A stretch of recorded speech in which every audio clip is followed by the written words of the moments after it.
Year po ulit. Purihin po ang Panginoon sa kagalagitnaan. Salamat sa kanyang katapatan na patuloy natin nararanasan. And before we start po, pwede po once again tayo lahat at patuloy tayo manalangin sa ating Panginoon. Aming Panginoon Diyos na dakila tapat, patuloy po kami nagpapasalamat sa iyo sa mga oras na ito.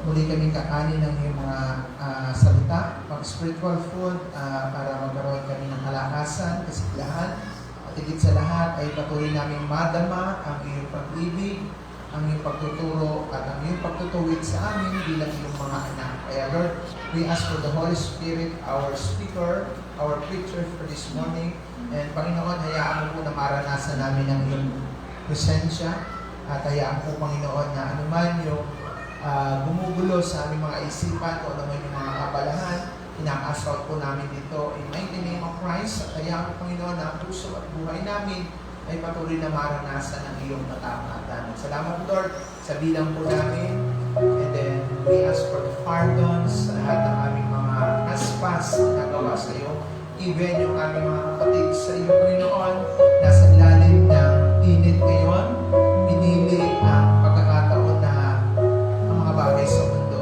Hinihingi po namin sila ng tawad, Father God, and once again, Lord, ipatuloy mo pong iihip ang malamig na hangin para sa kanilang mga ginagawa. And then ask, Lord, na maramdaman po nila na kahit na nagkukulang kami, nariyan pa rin ang iyong kabutihan.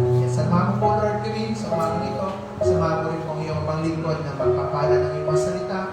Bless mo ako ng karunungan. Ikaw po yung mainaas. Ikaw yung makita. Ay kung paano kami magpapatuloy sa panibagong taon na ipinagkaloob mo sa amin. Salamat sa iyong habag, salamat sa iyong pagmamahal. Sa ngalan ni Jesus. Amen. Upo na po tayo. Okay, good morning po ulit sa ating lahat. So, New Year. Pag sinabi po ng bagong taon na ibinigay ng Panginoon, we are signifying for the divine new beginning. So, dapat po natin sa isip sa ating mga puso yung mga panibagong taon na ipinagkakaloob ng Diyos. Ano po yung pinakamahalaga natin dadalhin sa bawat pagkakataong ito. So, tunghayan po natin yung ilang mga verse sa umaga ito na magbibigay sa atin ng paalala, kalakasan, at kung paano natin naharapin yung panibagong taon na ipinagkakaloob. Once again, sinabi ko, ang taon 2026, wala pong nakakapredict kung ano yung mangyayari sa atin. Even we have a planning, lahat po tayo meron yan, meron tayong mga balakin, pero ang tanging Diyos lang po yung nagpapatupad nito. So, pagka ganung bagay ang pinag-uusapan, dapat malinaw sa ating kaisipan, ang lahat pala ng aking gagawin, ang lahat pala ng aking paplanuhin, dapat lagi nakaugnay sa ating Panginoon para magkaroon po ng katagumpayan. Tingnan natin po si Apostol Pablo kung ano ang bibit-bitin niya sa bawat pagkakataon na ipinagkakaloob sa kanya ng Panginoon. Sabi dito, babasahin ko po ulit sa salin po ng Ingles.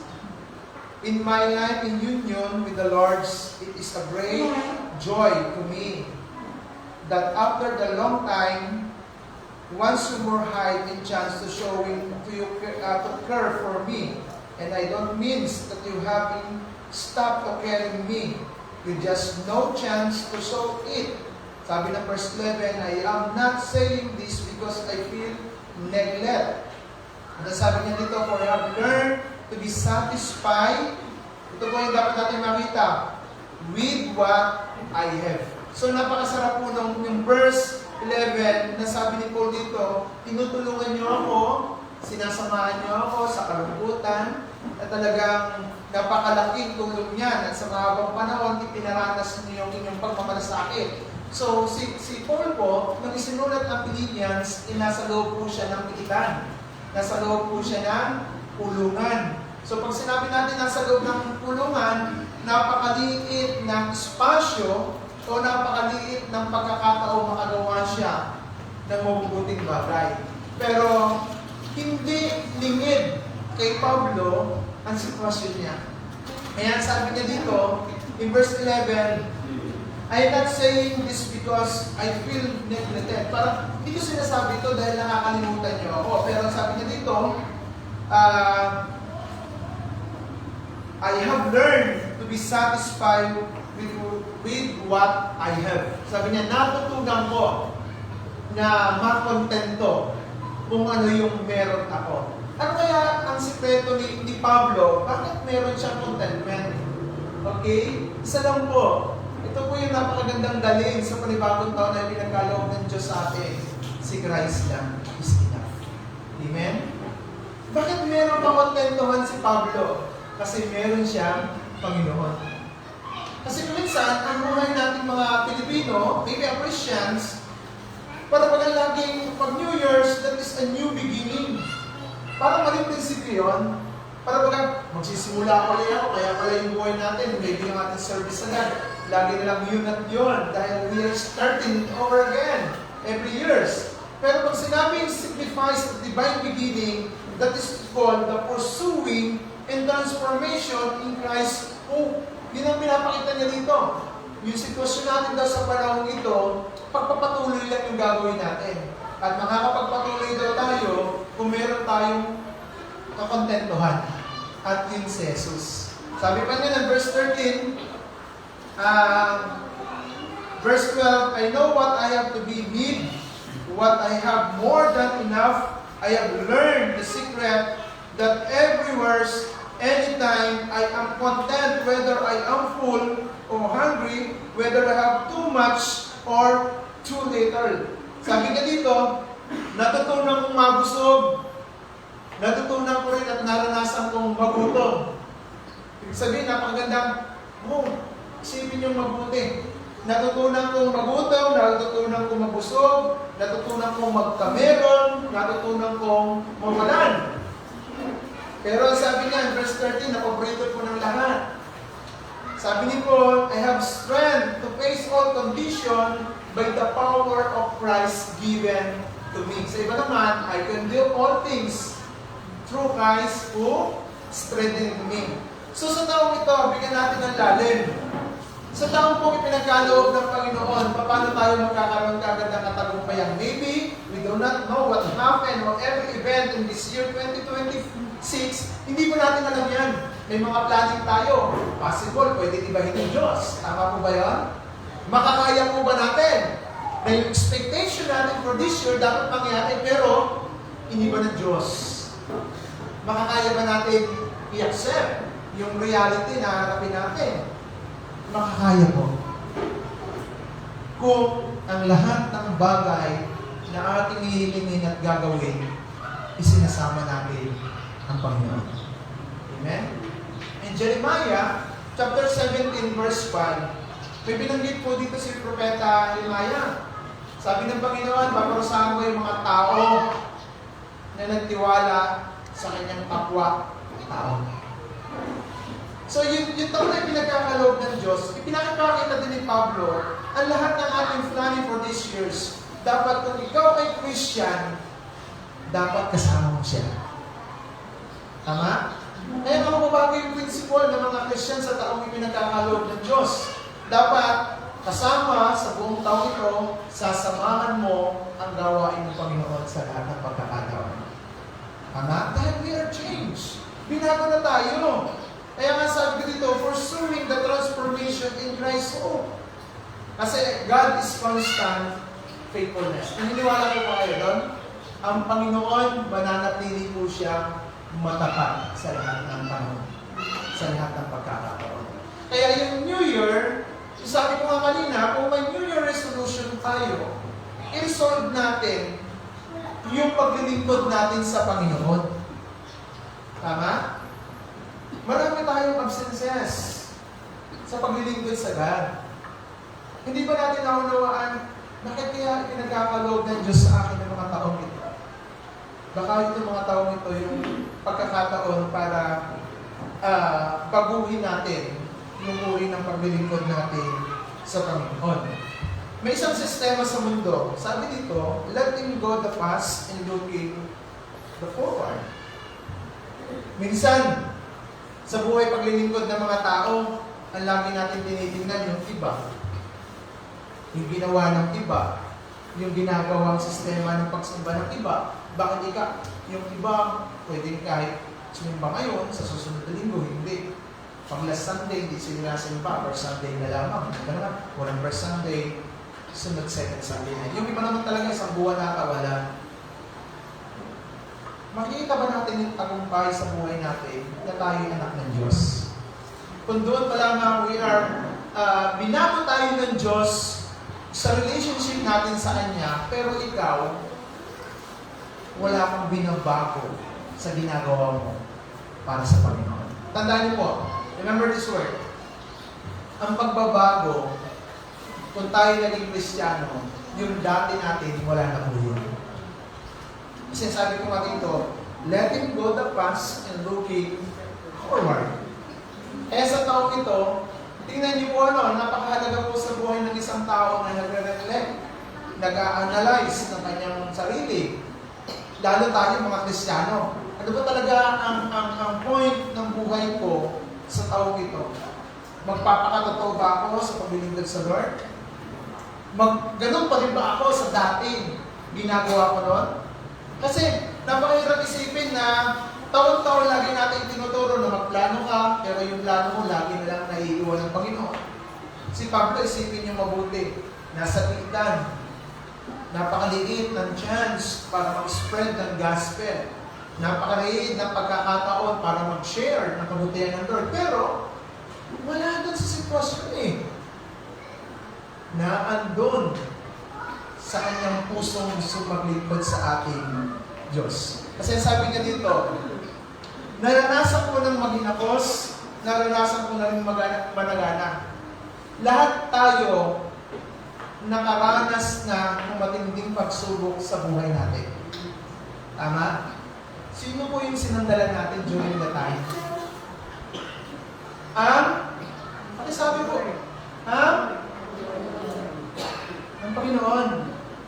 And then after that, na itinawid tayo ng Diyos sa mga sitwasyong yun, nasa na ang Panginoon sa buhay natin. Sa paglilingkod natin.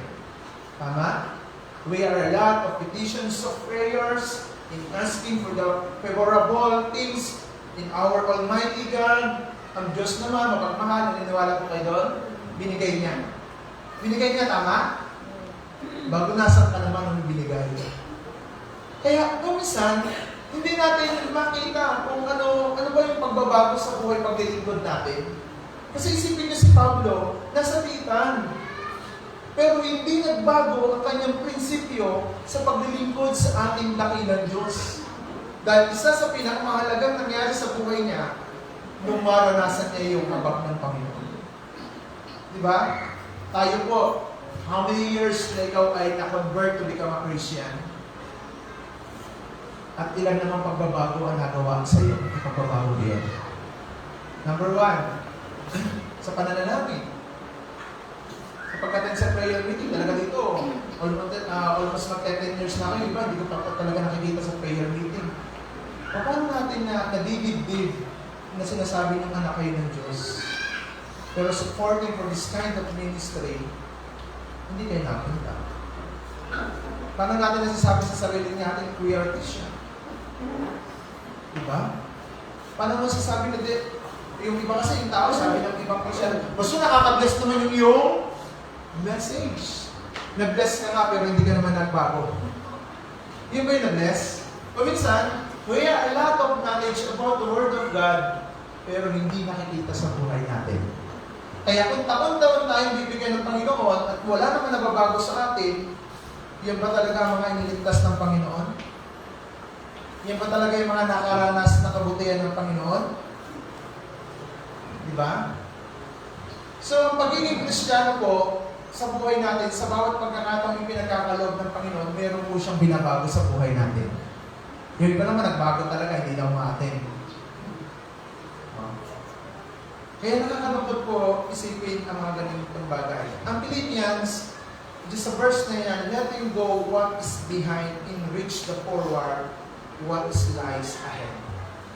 Yan po yung sinasabi ng Philippians. Yan din yung sinasabi ng Panginoon sa bawat taon na meron tayo. Kaya nga sabi ni Pablo, itinetestify niya sa mga mananampalataya ng Philippians na kahit siya nakakulong, naranasan ko Sabi niya dito, naranasan ko ang maghirap. Naranasan ko rin ang maghinapos. Naranasan ko rin ang malagana. Natutunan ko rin ang sekreto kung paano masiyahan sa anumang kalagayan sa buhay. Bakit? Meron siyang Panginoon. Kukwento ko sa inyo, ano ba ang nangyari kay Paul? Nang tawagin siya ng Diyos. Diba? Si Paul ay persecutor ng mga followers of Christ. Hindi naniniwala sa Diyos. Tama? Hindi siya naniniwala kay Kristo. Hindi siya naniniwala doon. Pinapatay ka niya in that time. Pero, nung dumating sa kanya ang message ng God, ano nangyari kay Paul? Ipinangaral si Kristo. Amen? Ngayon, ano po ang significant dito sa panahon natin? Ikaw, nakilala natin si Kristo. Say amen. Sa mga nakakilala. Anak mo rin tatatlo Oh. Kasi if you know the Lord Jesus Christ, you must be spread about Christ. Ngayon, hindi niyo yung magagawa. Maniwala kayo sa akin. Hindi niyo magagawang mangaral, hindi niyo magagawang mag-share ng gospel, liban na nasa iyo na si Jesus. Kasi sabi dito ni Paul, dun sa verse natin, sa verse 13, napakaganda, I have a strength to face all the condition by the powers of Christ given to me. Alam niyo, tayo mga Kristiyano, may kapangyarihan na po tayo. Naniniwala kayo? You have a power. You have the Holy Spirit. Ang banal na Espiritu, bumay kapangyarihan? Yes, kapangyarihan. At ang lahat ng Kristiyano na tumanggap sa ating Panginoon, may kapangyarihan para mag-share ng gospel. Ngayon, bakit po ang Kristiyano hindi nakakapag-spread? Baka wala kayong lakas galing sa Panginoon. Okay? Kasi, alam niyo po ba, gusto ng job ko na gagawin niya ulit sa isang taong ito? Pala-absent ka sa gawain. Pala-absent ka sa prayer meeting. Hindi ka rin nag-share ng gospel. Alam niyo, minsan ang prinsipyo natin, nasin ba naman po ako, Pastor? Lord, nasin ba naman po ako? Yun ang gusto talaga ng Satanas. Sumimba lang kayo, pero hindi tayo nangangaral ng salita ng Panginoon. Remember this word.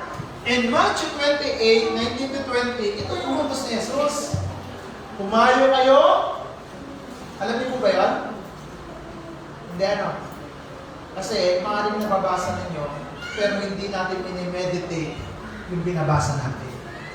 Sabi niya, humayo kayo at gawin nyo alagad ko ang sino? Ang sarili ko. Maging alagad ng mundo. Gawin mo alagad ko ang lahat ng tao. So, nalilimutan po natin, kaya wala tayong kasiglahan sa gawain ng Panginoon kasi hindi tayo nagkakaroon ng part sa gawain ng Diyos.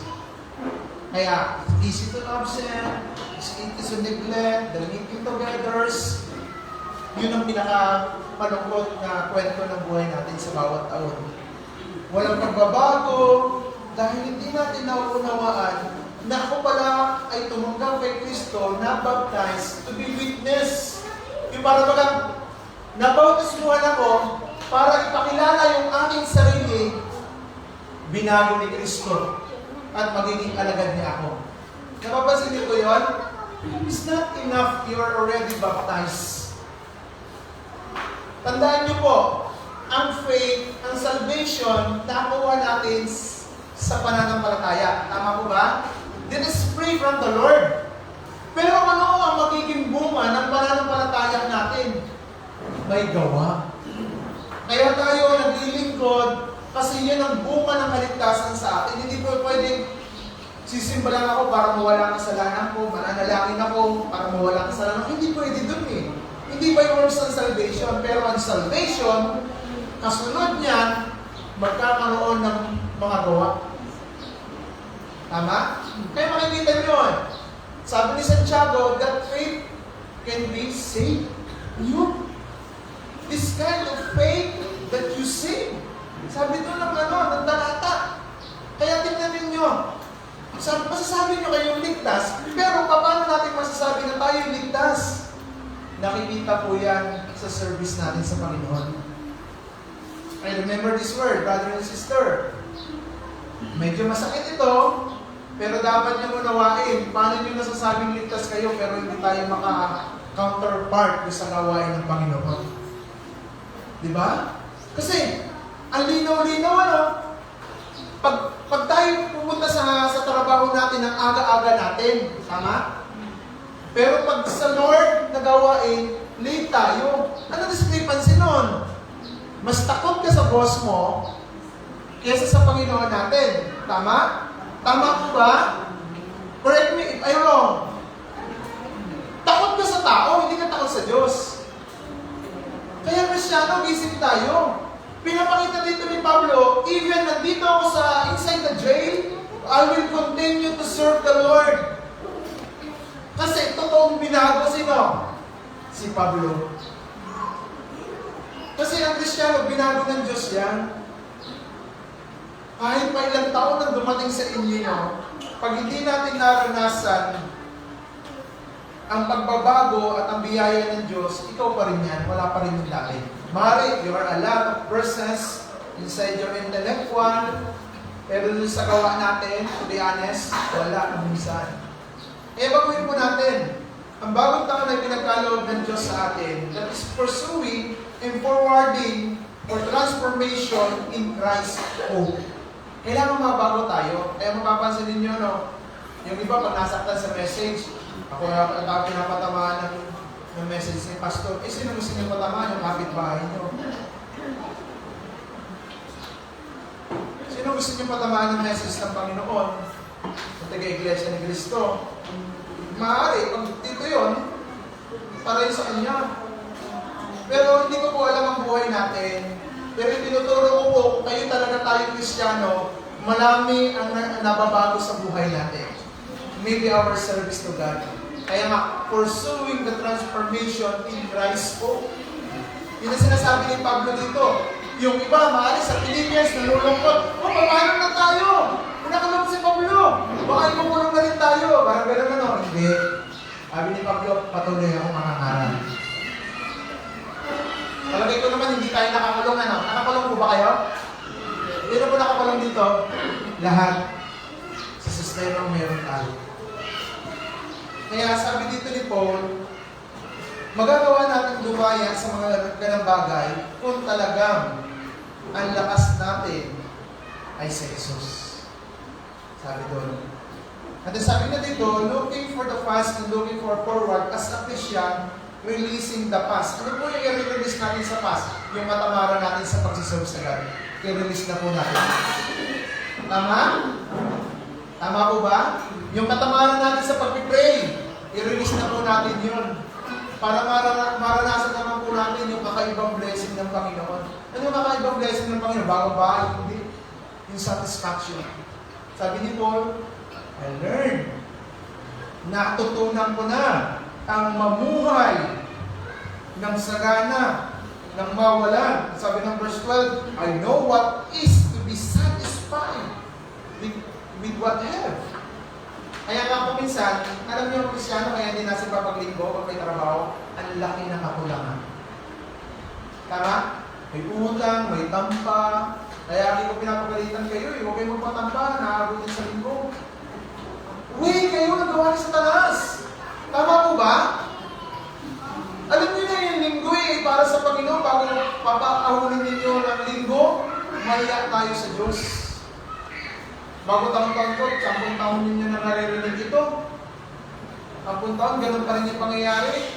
Yung iba, nandito yung mga anak, yung iba na andun sa yung mga magulang, nasa initan. Yung iba gusto ng Diyos. Kaya yung sinasabi na letting to the past and looking forward, as a Christian, release the past attitude. Yung iba, lagi na lang inuunta yung katabi. Huwag nyo nang hintahin. Pwede lang maglagay na kayo ng scotch tape yung mga bibig nyo, hindi mapigilan. Diba? Yung iba na pindot ng pindot, mamaya iba yung mapindot nyo dyan. Diba po? So marami tayong mga bagay na dapat maunawaan sa buhay natin. Hindi nyo po makakaya yan. Liban na ang Panginoong Jesucristo ang nagdadrive nyo ng buhay nyo. ba? Sa mga fellowship, talagang yung iba hindi na maka-attend. Bakit? Sa ibang gawain naman nandun, pero pag para sa Panginoon, hindi pwede. Isipin niyo po yun. So, kasi natin yung mga releasing this kind of attitude para tayo ay mas lalo natin maranasan ang pagtiyan ng Panginoon. Learn to be satisfied. Naniniwala ka ba kaya ka pagpalain ng Diyos? Naniniwala ka ba? Ba't walang sumusunod? Alam niyo si Lydia, kanina sinampol ko. Si Lydia, napakasang example na isang Kristyano. Siya ay naglilingkod sa Diyos matagal na. Para tayo din, yung iba naglilingkod sa Diyos stagnant. Tawag natin doon. Pero nung si Lydia, nakarinig ng tamang gospel of the Lord, naranasan yung biyaya ng Panginoon na transform, na bago. Kilala niyo si Lydia? Pag tinignan natin si Lydia sa Bible, napakayaman ito. Businesswoman. Pero pagdating sa usapin sa Lord, sa Lord to, tabi muna yung trabaho. Tabi muna kayo sa Lord ito. Diba? Kaya nga tayo mga kapatid, baguhin din natin for this year yung ganito. Pag-araw ng linggo, ilawin niyo na po yan para sa Lord. Kahit yung bisita ninyo. Diba, lagi kong inahalimbawa sa inyo, halimbawa, may padalang package, bubuksan ng linggo. Ay, hindi pwede ako umalis. Bubuksan yung package, baka mapalitan yung akin. Mas mahalaga pa yung package kaysa sa linggo. Okay, may bisita. May bisita mga kapatid. O sir, di ko ako makakasama, may bisita. Kung ikaw ay Kristiyanong totoo, isama mo sa simbahan yun. Yun ang pinakamaganda. Pag mag-a-apply ka naman ng trabaho mga kapatid, yung mga mag-a-apply mag-a-apply ka, interviewin ka. Sir, pwede po ba yung linggo huwag niyo ako bigyan ng trabaho? Nakilala mo na kagad ng Kristiyano ka? Nakilala mo na kagad? Yung iba naman, kahit linggo, go lang. Baguhin nyo na. Kahit sa bisita natin, pag linggo, sarado nyo yung bahay nyo, nasa simbahan po kami hanggang 11:30. Pero, yung bisita ninyo, mas hari pa ng mga hari. Bago mag-iinuman lang pala, sasamahan pa ninyo. So, that's all. Baguhin natin yung buhay natin. Mababago yan kung si Kristo ang itinatayo natin sa buhay natin. Tama po ba? Ang dami-daming araw, talagang linggo pa eh. Tama po ba yun? Medyo masakit pero dapat po tayong matuto. Kung ikaw ay talaga'y alagad at niligtas ng Panginoon, yung mga bagay na nakaka-offend sa banal na Diyos, aalisin po natin. Kung ikaw ay alagad ng Diyos, kung ikaw ay tunay na Kristiyano. Okay? Pangalawa, regrets. Marami pa rin po Kristiyano ngayon sa mga the past history ng church, yung pa rin ang dahilan kung bakit hindi sila nasimba. Totoo ba talagang nila si Kristo? Totoo ba na naranasan nila yung habag ng Diyos? Baka hindi.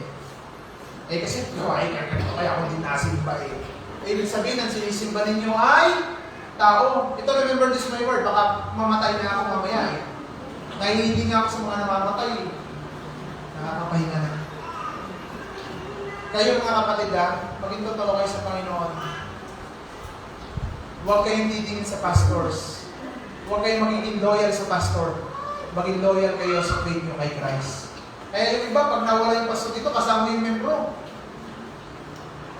Pag sumama kayo sa pastor, ang membro, ang Diyos nyo yung pastor, tao. Pero kung kayo ay Kristiyano, whatever happen, any kind of circumstance, meron sa church, lagi kayo nakapango ang paningin kay Kristo. Tama po ba yan? Pagka mga ganong klase, sa buhay natin, regrets toward yan.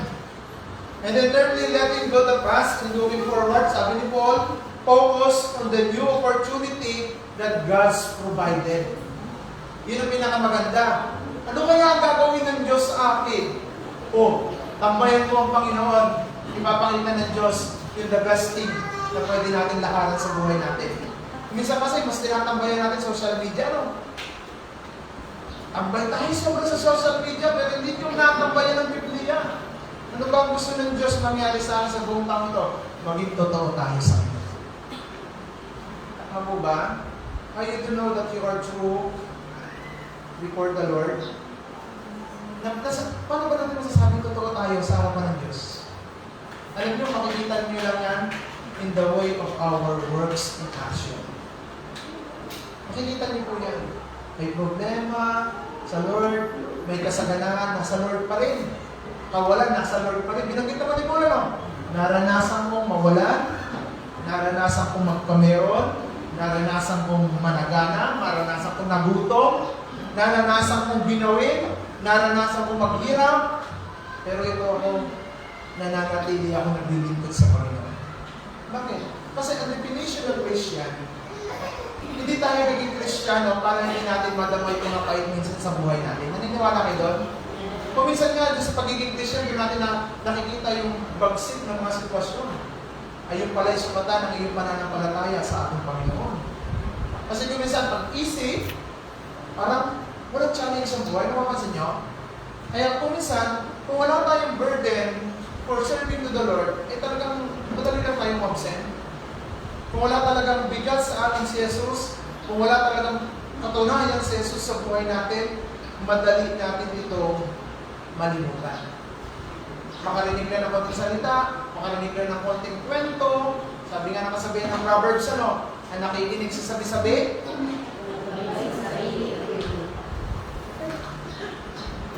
ano nakakahirap? Makinig ka sa sinasabi ni Jesus.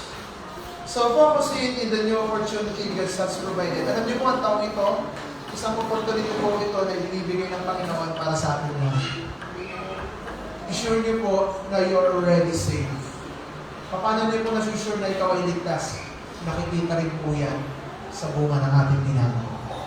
Kaya sabi ni Pablo, kaya ko ba ito? Sabi ni Pablo, kaya ko ba ito? Nasa kulungan ako?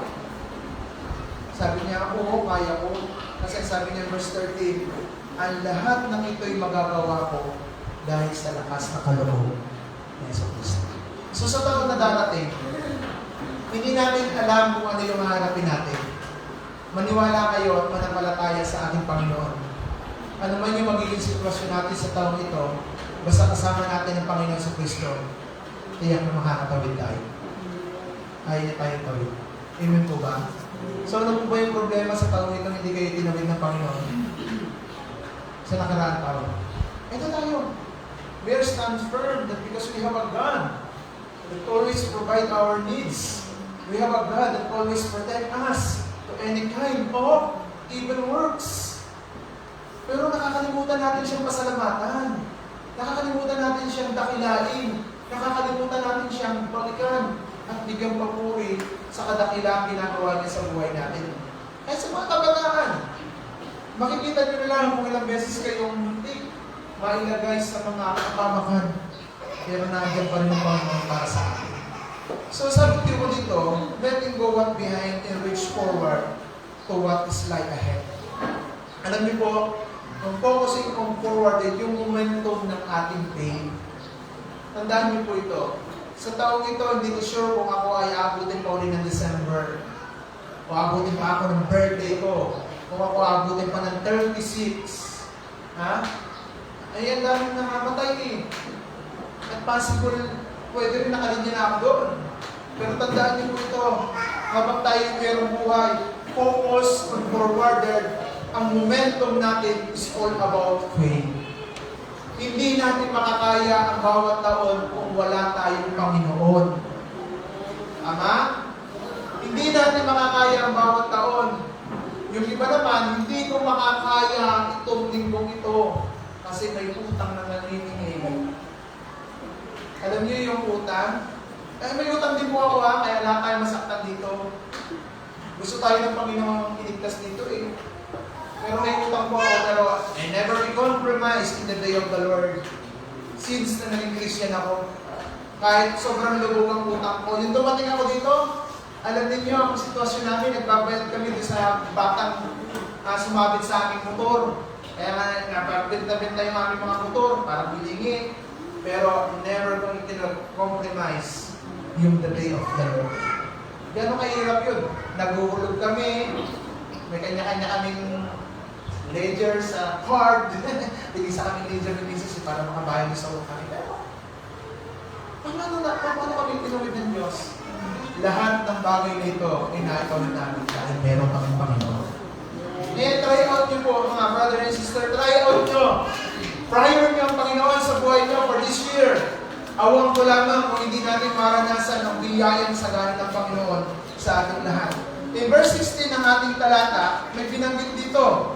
O kaya sa verse 18, 19, sabi niya dito, with all His abundance wealth through our Lord Jesus Christ, God will be supply all your needs. Sabi ng verse 19, kung matututo lang ang tao na magtiwala sa Diyos sa taong ito, bakit ko hindi bibigay yung mga pangangailangan nyo? Sabi ng verse 19, no? With all His abundant wealth. Alam niyo po, nung sa Genesis, nung kahit nagkasala si Adan at si Eva, mayaman na po sila. Maniwala po kayo? Naniniwala po kayo? Sobrang yaman nyo na kasi sinabi ng Panginoon, pamahalaan nyo ang lahat ng creation. I-govern. I-govern. Mayaman na po tayo. So, ito lang, sobrang yaman na natin. Ang problema, hindi tayo masatisfied sa kayamanan na ipinagkatiwala ng Panginoon. O kaya, nami-misuse natin yung mga bagay na yun. Kaya isipin niyo mabuti mga kapatid, ang pagbabago ng sistema ng buhay natin, ay pagbabago ng pananaw patungkol sa ating Panginoon. Kung ang Panginoon sinasabi niyo, ay naunawaan ako ng Diyos, ikaw ay hindi nakakaunawa sa Diyos. Naunawaan ko ng Diyos na linggo, hindi niya yan naunawaan. Ikaw ang dapat umunawa sa bagay na yan. Kaya, sinasabi ni Paul, even I am inside the jail, I will continue to praise God, I will continue to serve God. Why? Because I have a strength coming from the Lord.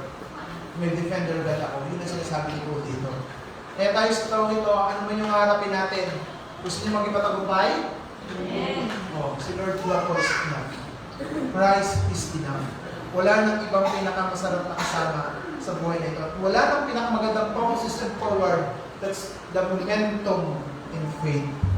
Yun ang tandaan natin, yung momentum ng ating pananampalataya sa ating Panginoon. Kaya magpatuloy lang po tayo.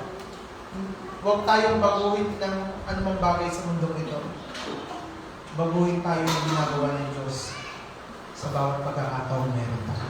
Tandaan natin ito mga kapatid. Application natin, number 1, focus on God. Kilalanin natin ang Panginoon sa buhay natin. Signify for the divine, finding for the new, starting or pursuing the transformation through our Lord Jesus Christ. Alam niyo, ang dami pang dapat baguhin natin sa buhay natin para maranasan natin ang Panginoon sa buhay natin. Ang dami po. Kaya ang pinakamagandang application, number 2, be humble always. Pag itinutuwid ka ng Diyos, pag tinatama ka ng message ng Panginoon, tanggapin niyo. That is the way of the Lord. To touch you, to remind you, to connect you. Kaya nga napakasarap isipin ano ba ako talaga? Kristyano ba ako talaga? Born again ba ako talaga? Bakit ang dali kong iwanan ang gawain ng Panginoon? Bakit ang dali kong inibilet ang pagpupuri, ang pagpapasalamat sa Lord?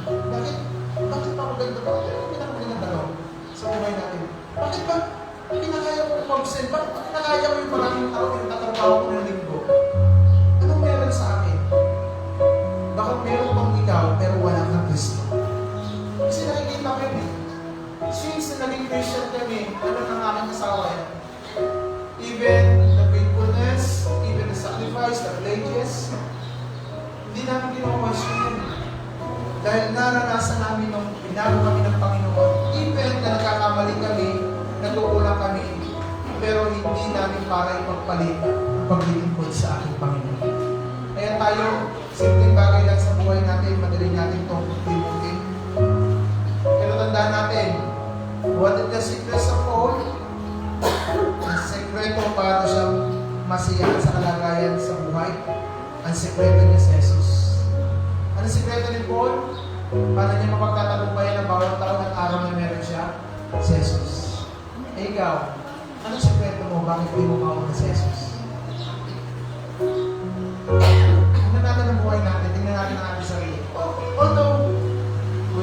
good reputations, we have a good house, we have a good income. That is enough. Brother, sister, okay na po ba yan sa inyo? Sabi nga ng Panginoon ani mo naman ang yaman sa mundo. Kung ang isang kaluluwa mo naman ay masusunod sa iyo. Everything in these words that is a distractions para hindi natin makita ang magandang plano ng Panginoon. Pero, ang lahat ng bagay sa mundo, nilikha ng Diyos for good, pero hindi para iwalay tayo sa ating banal na Panginoon. Tama po ba? Okay, may magandang trabaho. It's good. Okay, may malawak na lupa, may marami kang pananim. That is good. Okay, may maganda kang sasakyan, may maganda kang pangarap. That is good. Pero sana ang lahat ng tinatangkilik na yan ay hindi maging way para lumayo tayo sa Diyos na may-ari ng lahat ng bagay. So brother and sister, ano yung gagawin natin sa ano ito? It signifies about the divine. Bakit divine? Masyado na tayong nalunto ng mga bagay sa mundo. Focus naman po tayo in divine things or event of our life. Tandaan natin, aarap tayo sa maraming pagsubok. Normal. Abnormal yung wala. Abnormal yung Krisyano. Pag naging Krisyano, wala daw problema. Hindi. Ang dami pa rin po mga problema kahit tayo naging Krisyano. Pero, may Panginoon tayo kasama sa lahat. Pwede ba lahat tayo tumayo? Salamatan natin yung Diyos sa pagkakataon ito. Tingnan po natin kung ano yung mga ginawa natin for the last year.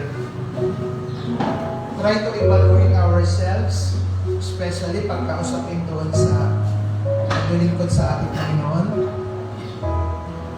Kayo ba ay hindi nahihiya na natawag tayong Krisyano pero hindi tayo natin na prayer meeting?